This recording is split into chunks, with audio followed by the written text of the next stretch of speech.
नमस्कार, मैं हूं संजय शर्मा। आप देख रहे हैं 4 PM न्यूज नेटवर्क। मोटा मोटा 9-10 महीने रह गए हैं लोकसभा के चुनावों में। हर किसी के जहन में सवाल है कि ब्रांड मोदी का मुकाबला कौन करेगा। बिखरा हुआ विपक्ष करेगा, संयुक्त विपक्ष करेगा।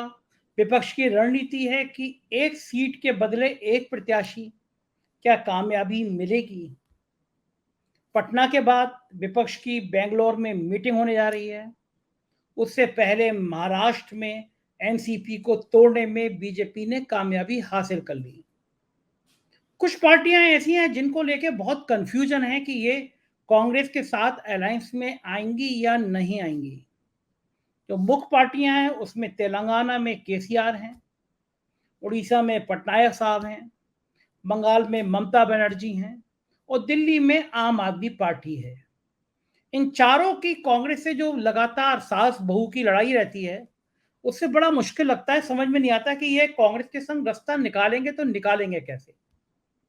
जब पटना में अरविंद केजरीवाल गए तो कांग्रेस बड़ी खुश हो गई, बाकी पार्टियां भी खुश हो गई, चलो बैठ के एक रास्ता निकलेगा। लेकिन आए अरविंद केजरीवाल, उन्होंने कह दिया कि अध्यादेश नहीं का समर्थन नहीं किया दिल्ली वाले का कांग्रेस ने, तो कोई बातचीत ही नहीं है। और उसके बाद फिर एक दूसरे पे लड़ने लगे। आधी कांग्रेस चाहती है गठबंधन ना हो आम आदमी पार्टी के साथ, कुछ नेता चाहते हैं गठबंधन हो जाए आम आदमी पार्टी के बाद उसके साथ। ये सब चल ही रहा था कि आम आदमी पार्टी ने पंजाब के पूर्व डिप्टी सीएम को आय से अधिक संपत्ति के मामले में गिरफ्तार करा लिया। और जब वो इस तरह हमला करेंगे तो भला फिर आम आदमी पार्टी कैसे साथ में आ सकती है। तो मैंने सोचा कि आम आदमी पार्टी के 5 ब्रांड सांसद के पास चला जाए। एक ऐसे सांसद जो राज्यसभा में चिल्लाते हैं तो राज्यसभा स्थगित हो जाती है।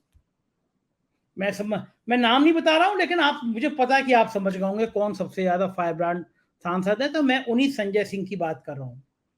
उत्तर प्रदेश में आके उत्तर प्रदेश सरकार के भ्रष्टाचार खोलने शुरू किए तो एक दो नहीं, दर्जनों एफआईआर उनके खिलाफ दर्ज कर दी गई उत्तर प्रदेश में।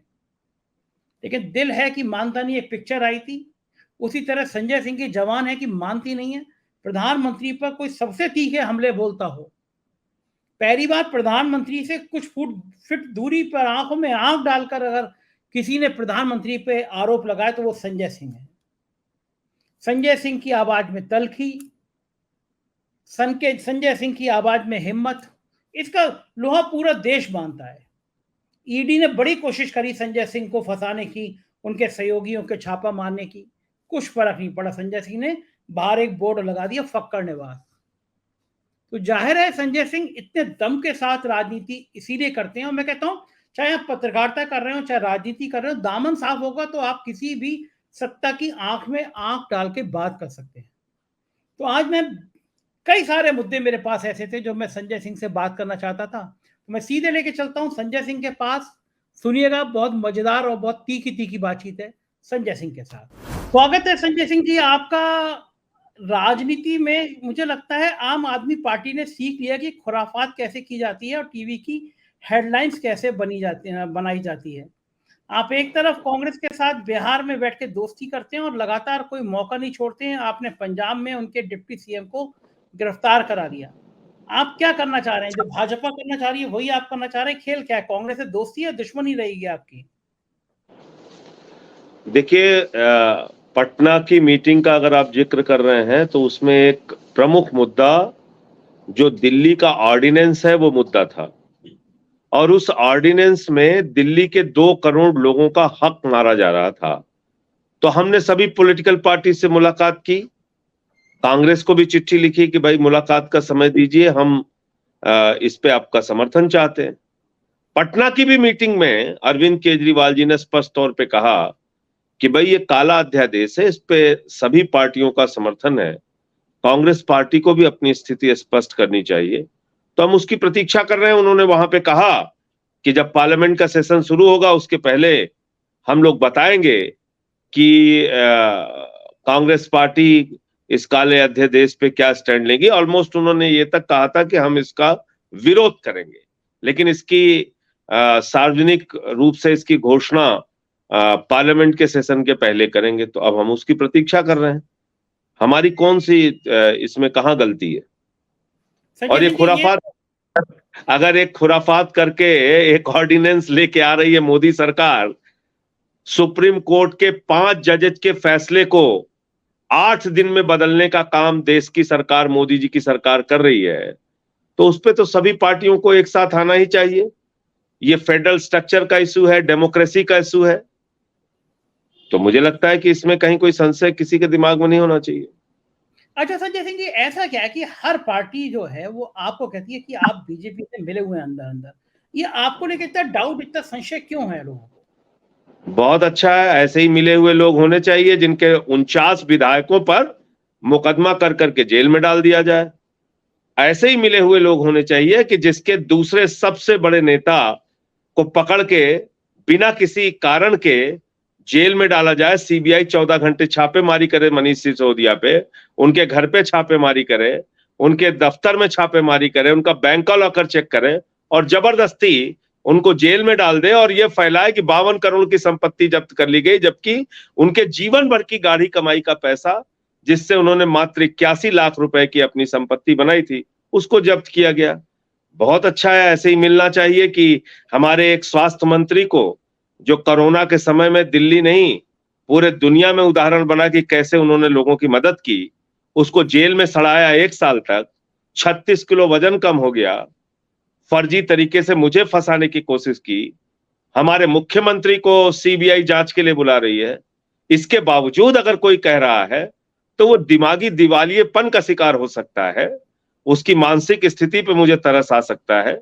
भारतीय जनता पार्टी को अगर इस देश में किसी एक पार्टी को सबसे पहले खत्म करना हो, किसी एक पार्टी के नेताओं को सबसे पहले प्रताड़ित करना हो, तो वो आम आदमी पार्टी है। तो हम लड़ रहे हैं इनसे, खुलेआम लड़ रहे हैं। मैंने तो बताया आपको, मेरा अपना खुद का मामला देखिए कि कोई लेना देना नहीं इस शराब नीति से, जबरदस्ती मेरा नाम ईडी की चार्जशीट में डाला। ईडी लोगों को नोटिस भेजती है, मैंने ईडी को नोटिस भेजा तो कहते साहब गलती हो गई, लिखना था राहुल सिंह, लिख दिया संजय सिंह। तो हमने कहा भाई कल को नीरव मोदी की जगह नरेंद्र मोदी लिख दिया तो क्या होगा? तो इसलिए मैं समझता हूं कि ये कहने सुनने की बातें हो सकती हैं, लेकिन इसमें मतलब इससे बड़ा मजाक कोई नहीं हो सकता है कि आम आदमी पार्टी कहीं से बीजेपी के साथ मिली हुई है या कुछ है उसका। ये जो आप ना घुमा फिरा के ना व्यंग की भाषा में हर बार नरेंद्र मोदी जी का नाम ले आते हैं, प्रधानमंत्री का नाम ले आते हैं और फिर सोचते हैं कि वो आप पे रहम करेंगे। तो आप जो अभी भी कोई मुद्दा नहीं था, लेकिन आपने फिर कह दिया कि अगर नीरव मोदी को जाना है फिर नोटिस नरेंद्र मोदी का। आपको नरेंद्र मोदी जी का नाम लेके अपनी ब्रांडिंग बड़ा करना चाहते हैं आप लोग। भैया रहम करने का सवाल क्या है? डेमोक्रेसी में हम रह रहे हैं, देश की पार्लियामेंट के सदस्य हैं, लोकतंत्र के अंदर मेरा अपना संवैधानिक अधिकार है। वो कोई भगवान तो है नहीं, वो जनता के द्वारा चुने गए एक नेता है जो भारत के प्रधानमंत्री हैं और उनको कानून के हिसाब से काम करना चाहिए। उनसे रहम और दया की उम्मीद हम क्यों पाल के रखें? जो गलत करेंगे उस पर बोलेंगे। अडानी का इश्यू है, उस पर जेपीसी की मांग हम लोगों ने की, हिंडनबर्ग की रिपोर्ट आई, उस पर पूरी बीजेपी खामोश है।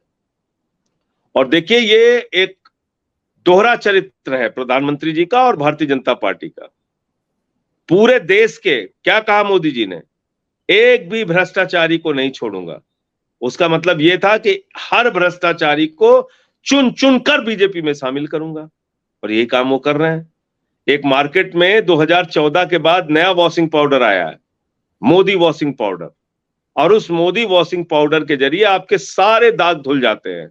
हत्या कीजिए धुल जाएगा, लूट कीजिए धुल जाएगा, भ्रष्टाचार कीजिए धुल जाएगा, बड़े से बड़ा अपराध कीजिए वो धुल जाएगा। मुझे तो डर लग रहा है कि अब ये जो महाराष्ट्र की घटना हुई, इसके बाद कहीं ये कभी ना दिखाई पड़े कि भाजपाई जो है वो दाऊद इब्राहिम को भी अपनी पार्टी में शामिल करा ले। ऐसी भी घटना हो सकती है कभी। जिस तरह से आप चुन चुन के देश भर के भ्रष्टाचारियों को, बेईमानों को अपनी पार्टी में शामिल करा रहे हैं, आपकी बात का क्या महत्व है? आपकी क्या विश्वसनीयता है? 4 दिन पहले आप भोपाल में कहते हैं 70,000 करोड़ का घोटाला हमने पकड़ लिया है, अजीत पवार का सिंचाई घोटाला, कोऑपरेटिव बैंक का घोटाला, माइनिंग का घोटाला, और उसी व्यक्ति को आप महाराष्ट्र के अंदर उप मुख्यमंत्री बना रहे हैं। हसन मुशर्रफ को मंत्री बना रहे हैं, छगन भुजबल को मंत्री बना रहे हैं जो जेल की हवा काट के आया है। तो आपकी बात की विश्वसनीयता क्या है? आप भारत के प्रधानमंत्री और देखिए, आप अभी भी वो रायपुर में जाके कह रहे हैं हम भ्रष्टाचारियों पर कार्रवाई की गारंटी देते हैं।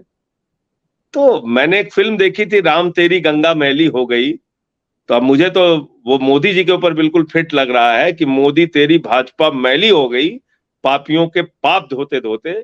इनका जो मोदी वॉशिंग पाउडर है, इसका नारा है पहले इस्तेमाल करें फिर विश्वास करें, चुटकियों में सारे दाग निपटाए, सारे दाग मिटाए, मोदी वॉशिंग पाउडर, उसी से ये काम कर रहे हैं। और मुझे लगता है इस बात को बीजेपी का एक एक कार्यकर्ता भी महसूस करता होगा, भले ना बोल पाए, उसके भी दिल पे क्या बीतती होगी कि जिन लोगों की मुर्दाबाद के नारे लगाते हैं अब उनकी जिंदाबाद लगा रहे हैं, उनके लिए लाइन में खड़े हैं माला पहनाने के लिए। तो इससे कहीं ना कहीं उनके मन में भी हताशा जरूर होगी, जो इनके भक्त है तथाकथित। संजय सिंह जी, प्रधानमंत्री की एक गरिमा होती है, पूरी दुनिया देखती है, लोग देश दुनिया के सबसे बड़े लोकतंत्र का वो मुखिया होता है, एक तरह का प्रधानमंत्री। आप विधानसभा में दिल्ली में आपकी पार्टी कहती है चौथी पांच राजा, और इतने इतने खराब शब्दों का इस्तेमाल करते हैं, ये भी तो ठीक नहीं है। आप चौथी पास का राजा मंचों पे कहने लगे हैं, प्रधानमंत्री की मजाक उड़ाने लगे हैं। इतने बड़े संवैधानिक पद पर इस तरह मजाक नहीं उड़ानी चाहिए ना। तो भैया अपनी डिग्री दिखाओ, आपसे कोई डिग्री मांग लेता आप मुकदमा करते हो, ये कहां का लोकतंत्र है? क्या प्रधानमंत्री को अपनी डिग्री सार्वजनिक नहीं करनी चाहिए? क्या प्रधानमंत्री किसी भी फर्जी डिग्री पे तो कोई एमएलए एमपी नहीं बन सकता, प्रधानमंत्री कैसे बन सकता है? आप एफिडेविट देते हैं चुनाव आयोग में, शपथ पत्र देते हैं, उसमें अपनी डिग्री शो करते हैं, आप क्यों नहीं दिखा रहे अपनी डिग्री? उसमें क्या प्रॉब्लम है आपको?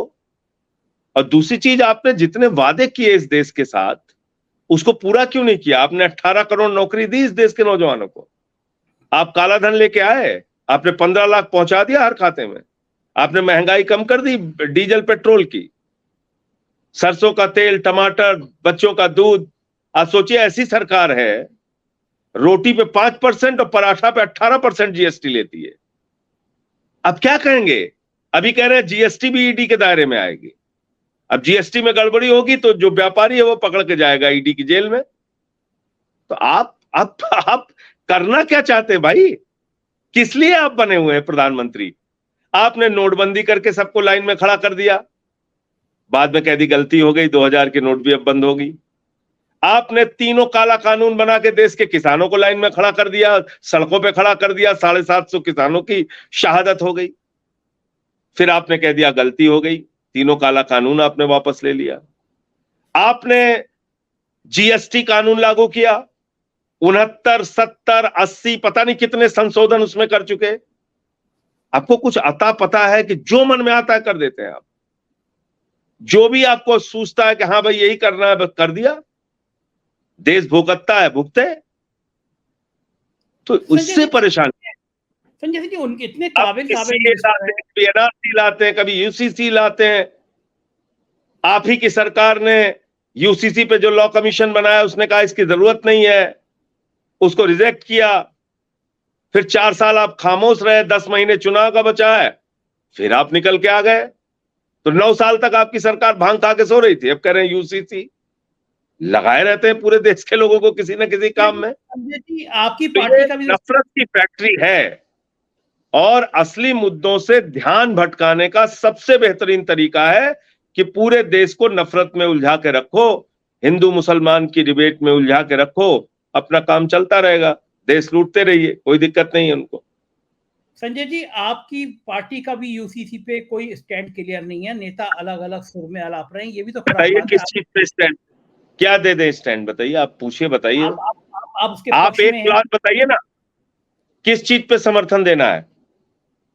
आप इतने बड़े पत्रकार हैं, आप एक क्लॉज बताइए, यूसीसी का क्या क्लॉज है, क्या दस्तावेज है, क्या उन्होंने तैयार किया?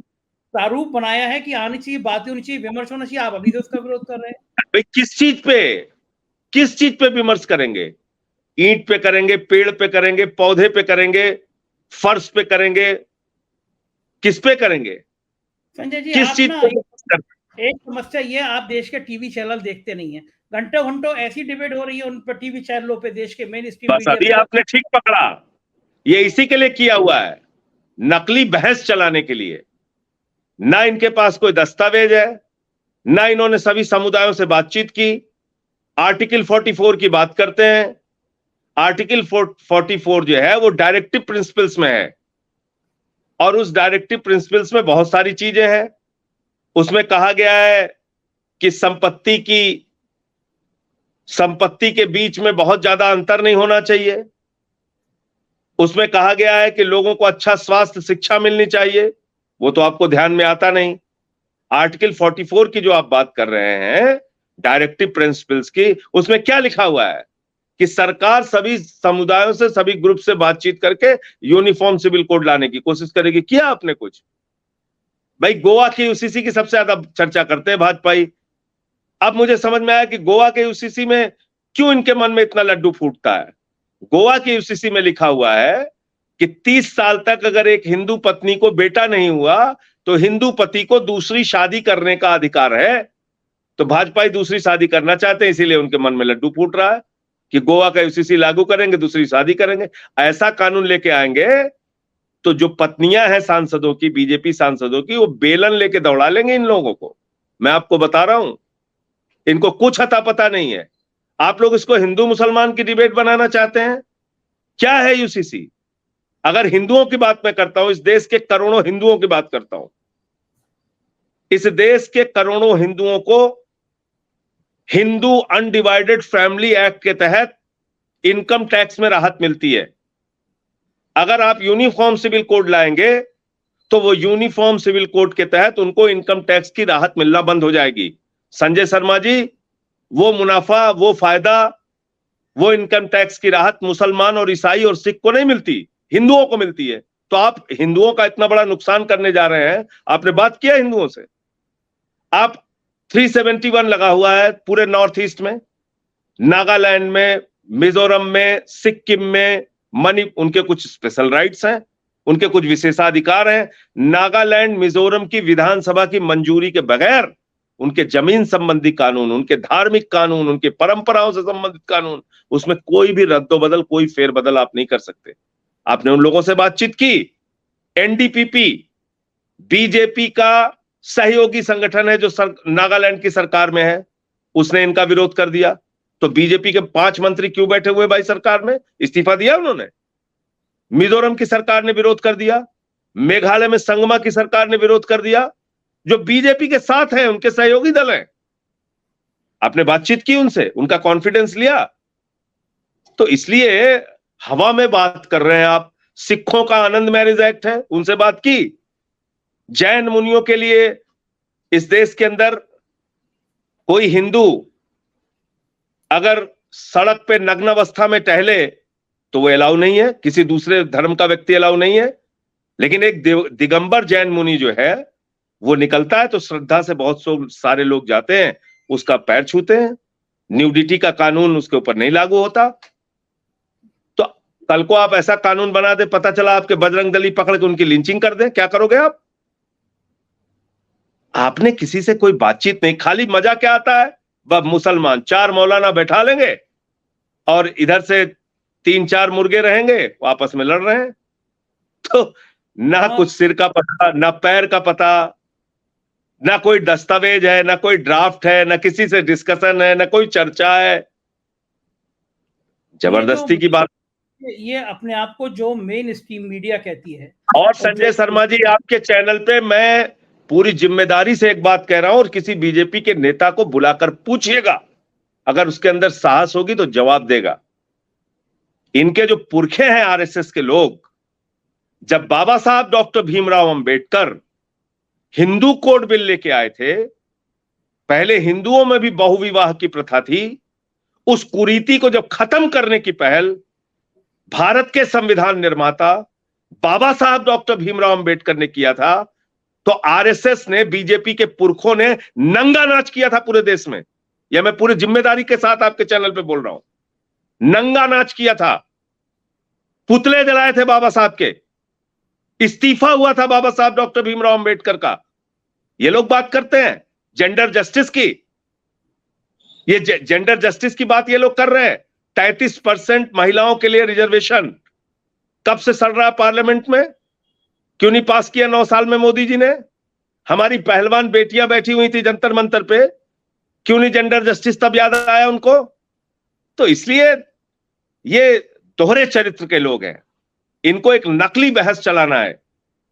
ये बिल अगर लागू हो गया, मैंने तो बताया आपको कि आपको यूनिफॉर्म सिविल कोड लाने से पहले हिंदुओं से भी बातचीत करनी पड़ेगी। आप तो खाली नकली की बहस मुसलमानों से चलाते रहते हैं।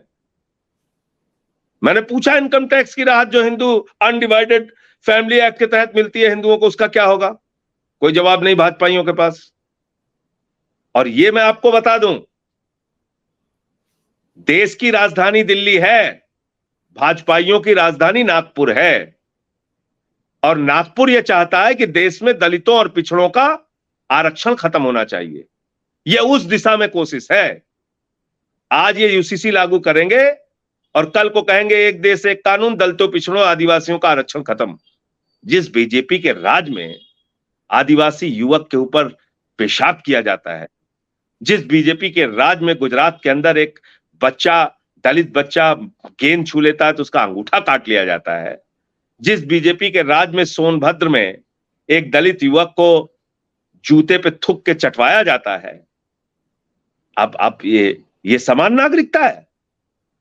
दलितों पिछड़ों आदिवासियों को आप नागरिक नहीं मानते इस देश का, जानवरों जैसा उनके साथ व्यवहार करते हैं। पहले उनको इंसान तो मानो, फिर समान नागरिक कानून की बात करो। ये मैं कहना चाहता हूं। इसलिए विदाउट डिस्कसिंग, बिना किसी से बातचीत किए अगर आप कोई कानून बनाने जा रहे हैं तो इसका मतलब सिर्फ और सिर्फ नकली बहस चलाने की आपकी मंशा है, कोई यूसीसी लाने की मंशा आपकी नहीं है। संजय सिंह जी, मेरा कहना यह है कि आपके तेवर बता रहे हैं कि जो मानसून सत्र है, चूंकि आप जब राज्यसभा में पहुंचते हैं तो टीवी पे सिर्फ आप ही की आवाज सुनाई पड़ती है 2 मिनट के लिए, और 30वें मिनट पे कह दिया जाता है कि राज्यसभा स्थगित। तो आपके जो तेवर अभी हैं वो बता रहे हैं कि मानसून सत्र में आप राज्यसभा चलने नहीं देंगे इस बार भी। देखिए, ऐसा है कि आप एक भी उदाहरण मेरा नहीं दे सकते कि मैंने कभी भी राज्यसभा में बिना किसी कारण के हंगामा किया हो। किसानों के काले कानून का मामला था, निश्चित रूप से हमने हंगामा किया उस पर, और करना चाहिए था, और मेरी बात सही हुई। पहले दिन मेरी बात मान लेते, जब हम लोग टेबल पे चढ़े थे और माइक तोड़ा था, तो शायद जब मुझे सस्पेंड भी किया गया था, अगर मान लिए होते उसी समय मेरी बात, आम आदमी पार्टी का प्रस्ताव मान लिए होते, तो 1 साल तक इस देश के किसानों को सड़क पर नहीं बैठना पड़ता, 750 किसानों को अपनी शहादत नहीं देनी पड़ती। तो जब भी कभी मैंने सवाल उठाया पार्लियामेंट के अंदर या पार्लियामेंट को बाधित किया है, बेल में गया हूं, तो उसकी वजह सिर्फ लोगों के मुद्दे रहते हैं, अपना कभी कोई व्यक्तिगत कारण नहीं रहता। तो इसलिए जब पार्लियामेंट चलेगी तो ये सारे मामले आएंगे। अडानी के मामले में जेपीसी बननी चाहिए, हिंडनबर्ग की रिपोर्ट का क्या होगा, ये सब सवाल है लोगों के मन में। लाखों करोड़ का घोटाला आपके मित्र लोग करेंगे। तो मैंने तो आज कहा कि भाई, परिवार नियोजन में एक नारा था कि हम दो हमारे दो, और नरेंद्र मोदी जी का नारा है हम एक हमारे एक। उसी एक को हवाई जहाज भी आकाश में, जमीन पे एयरपोर्ट, समुद्र में सी पोर्ट, पाताल में गैस, कोयला, सड़क, बिजली, पानी, स्टील, सीमेंट, सब कुछ। तो परिवारवाद बुरी चीज है, मैं बिल्कुल समर्थन नहीं करता। परिवारवाद बहुत बुरी चीज है, लेकिन मोदी जी आपका तो एक ही परिवार है। चाचा का लड़का कौन? अडानी। छोटा भाई कौन? अडानी। मझला भाई कौन? अडानी। मौसी का लड़का कौन? अडानी। बुआ का लड़का कौन? अडानी। तो सब कुछ तो आपका तो सारा परिवार अडानी है। आपने एक ही आदमी के पीछे पूरा देश लुटा दे रहे हैं। हमारे बेचारे जो नौजवान जो लाइन में लग के वोट करते हैं, कहते हैं बेटा 4 साल का अग्निवीर बन जा, सूली पे चढ़ जा। संजय सिंह जी, आपने तो ये है सवाल। संजय सिंह जी, अंबानी से दोस्ती हो गई क्या? अंबानी का नाम नहीं ले रहे आप, केवल आज अडानी पे हमलावर हैं। अंबानी का भी नाम लेंगे, अंबानी का हिंडनबर्ग से संबंधित कोई रिपोर्ट आएगा, बिल्कुल बोलेंगे। कोई भ्रष्टाचार से संबंधित मामला आएगा, बिल्कुल बोलेंगे। पहले आप कहते थे ना हम दो हमारे दो, आपने अब कह रहे यूपी में देखा नहीं है हम्म, किस व्यक्ति के भ्रष्टाचार की जानकारी मुझे मिली और आपको हमने नहीं दिया, मीडिया के सामने आके नहीं बोला? बताइए आप। जल जीवन मिशन का घोटाला हो, चाहे बेसिक शिक्षा विभाग का घोटाला हो, चाहे कोरोना के मामले में ऑक्सीमीटर खरीदने का घोटाला, किस पे नहीं बोला? तो किसी से कोई रिश्तेदारी नहीं है। जब कुछ मिलेगा तो जरूर सामने रखेंगे। यूपी में एफआईआर भी थोक पे भाव में दर्ज हुई थी यूपी में, अभी भी है, अभी भी मुकदमे हैं। 24-25 मुकदमे किया है बाबा जी ने। अब संजय सिंह जी, अब सब लोग ये पूछते हैं, क्योंकि मोटा मोटा 9-10 महीने बचे हैं लोकसभा चुनाव में, ये जो विपक्ष की एकता की बात हो रही है उसमें 2-3 नाम आड़े आ रहे हैं। उसमें आम आदमी पार्टी का नाम आड़े आ रहा है, उसमें केसीआर का नाम आड़े आ रहा है, उसमें ममता बनर्जी का नाम आड़े आ रहा है, नवीन पटनायक का नाम आ रहा है। ये 4 बड़े लोग हैं जो माना जा रहा है ये कांग्रेस से दूरी है इनकी, ये विपक्ष में नहीं आएंगे। क्या कोई नीति बनेगी, क्या कोई रास्ता बनेगा कि ये चारों लोग भी बीजेपी के खिलाफ आए, या आपको लगता है कि ये चारों लोग ऐसे रहेंगे जो बीजेपी को थोड़ा थोड़ा फायदा पहुंचाते रहेंगे? देखिए, मुझे लगता है कि जहां तक आम आदमी पार्टी का पक्ष में बता सकता हूं, हम लोग इस मामले में बिल्कुल क्लियर हैं कि भारतीय जनता पार्टी को इस देश से हटना चाहिए, और उसका भी कारण कोई व्यक्तिगत नहीं है। जितना इन्होंने देश की अर्थव्यवस्था को डुबाया है, जितना आम आदमी की जिंदगी में दुश्वारियां पैदा की है, जितना जांच एजेंसियों का दुरुपयोग करके तानाशाही लाई है, इन सारे मसलों को लेकर आम आदमी पार्टी का स्पष्ट मत है कि बीजेपी को जाना चाहिए। उसका क्या स्वरूप होगा, क्या तरीका होगा, कैसे गठबंधन होगा, गठबंधन होगा कि नहीं होगा, ये सब पार्टी के राष्ट्रीय नेतृत्व तय करेंगे। लेकिन हमारे पार्टी के अंदर इस बात को लेकर क्लियरिटी है कि बीजेपी को हटाने में जो भूमिका आम आदमी पार्टी की हो सकती है, हम उसको पूरी ईमानदारी के साथ निभाएंगे, और इनसे सड़क पर भी लड़ रहे हैं, संसद में भी लड़ रहे हैं, चुनाव में भी लड़ रहे हैं। आखिरी सवाल संजय सिंह जी, आप उत्तर प्रदेश के प्रभारी हैं, आम आदमी पार्टी लोकसभा के चुनाव में उत्तर प्रदेश की कितनी सीटों पर लड़ेगी? देखिए, इसके बारे में कुछ भी मैं नहीं कह सकता, और मतलब संगठन की दृष्टि से अगर आप मुझसे पूछेंगे तो मैं समझता हूं कि अभी हम लोग ऐसी स्थिति में नहीं है। जैसे हमने नगर पालिका का चुनाव लड़ा, उसमें 10 हमारे चेयरमैन जीत के आए, लगभग 150 पार्षद और सभासद जीत के आए। लेकिन अभी मैं तत्काल ऐसी स्थिति में नहीं कह सकता कि हम कोई सभी सीटों पे चुनाव लड़ने की स्थिति में है। देखते हैं क्या पार्टी तय करती है कितनी सीटों पे लड़ना है। अच्छा, गठबंधन हुआ तो अखिलेश के संग होगा, या मायावती के साथ होगा, या कांग्रेस के साथ होगा उत्तर प्रदेश में? देखिए अभी ये सब कुछ जल्दबाजी है, इस पे कुछ भी बोलना जल्दबाजी है।